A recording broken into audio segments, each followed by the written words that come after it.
Intelligence artificielle. Deux mots qu'on entend partout, mais derrière les innovations technologiques et les promesses d'un futur optimisé, une question cruciale se pose. Comment l'IA est-elle en train de redéfinir les rapports de force mondiaux? Que ce soit dans l'économie, les conflits ou même dans nos démocraties, l'intelligence artificielle pourrait bien devenir l'arme ultime de ce siècle. Mais est-ce là une révolution? Une menace? Ou peut-être un peu des deux? Bonjour à tous, je suis Quentin et aujourd'hui on plonge dans les enjeux géopolitiques de l'intelligence artificielle. C'est parti.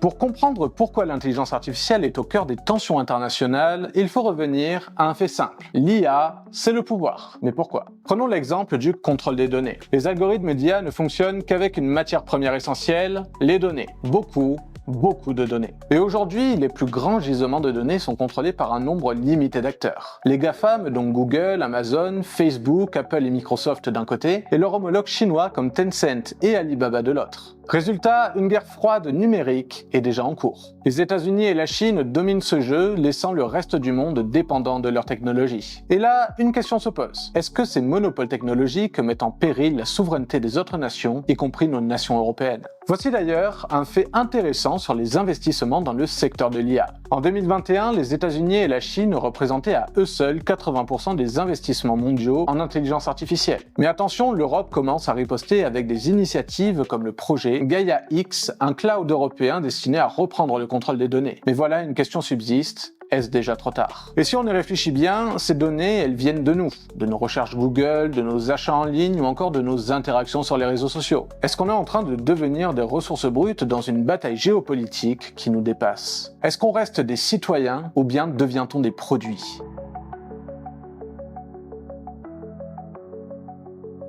L'intelligence artificielle ne se contente pas de collecter des données. Elle peut aussi devenir une arme, oui, littéralement, matériellement. Prenons l'exemple des drones autonomes. En 2020, on a assisté à un tournant historique, l'utilisation documentée d'un drone autonome en Libye. Ce drone, équipé d'une IA, a pris la décision d'attaquer sans intervention humaine, une première. Et là, on n'est pas dans de la science-fiction, on parle de faits réels. C'est alors qu'on peut se demander si l'on peut encore parler de guerre si les machines décident à notre place. Prenons l'autre exemple de la cybersécurité. En effet, un autre champ de bataille se déroule dans le cyberespace. Avec l'IA, on peut détecter et contrer des cyberattaques en quelques secondes. Mais cette technologie peut aussi être utilisée pour créer des cyberarmes redoutables. Par exemple, des deepfakes ultra réalistes qui pourraient manipuler des élections ou provoquer des crises diplomatiques en diffusant de fausses informations crédibles. Et là, il y a un paradoxe. L'IA, censée être un outil de progrès, pourrait devenir une menace pour nos valeurs les plus fondamentales telles que la transparence, la vérité et la démocratie. Alors, jusqu'où peut-on aller pour se protéger sans perdre ce qui fait de nous des sociétés humaines?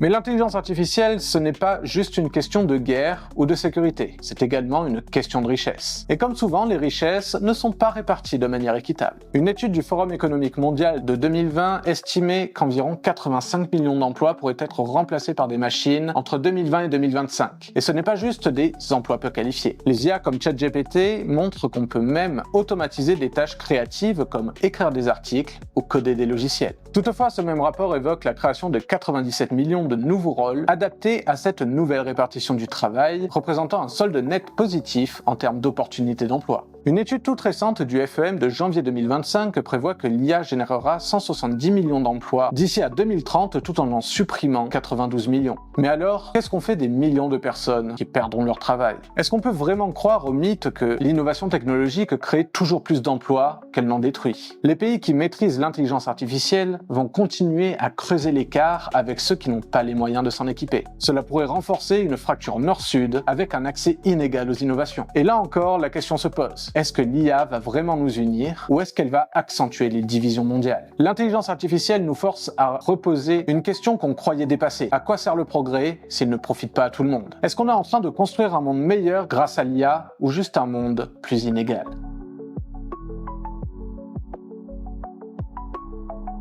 Alors voilà où on en est. L'IA peut être une révolution technologique sans précédent, mais elle peut aussi devenir l'instrument d'un déséquilibre mondial encore plus marqué. Une chose est sûre, on ne peut pas l'ignorer. Mais maintenant, c'est à vous de réfléchir. Jusqu'où doit-on aller pour réguler l'intelligence artificielle? Peut-on vraiment en faire un outil au service de l'humanité et pas juste de quelques intérêts privés ou nationaux? Parce qu'au fond, la vraie question, ce n'est pas ce que l'IA peut faire, mais ce que nous, on veut qu'elle fasse. Dites-nous ce que vous en pensez dans les commentaires et n'oubliez pas de vous abonner pour ne pas manquer nos prochaines analyses. On se retrouve mardi à 18h pour un prochain décryptage des enjeux de notre monde sur Fil Rouge.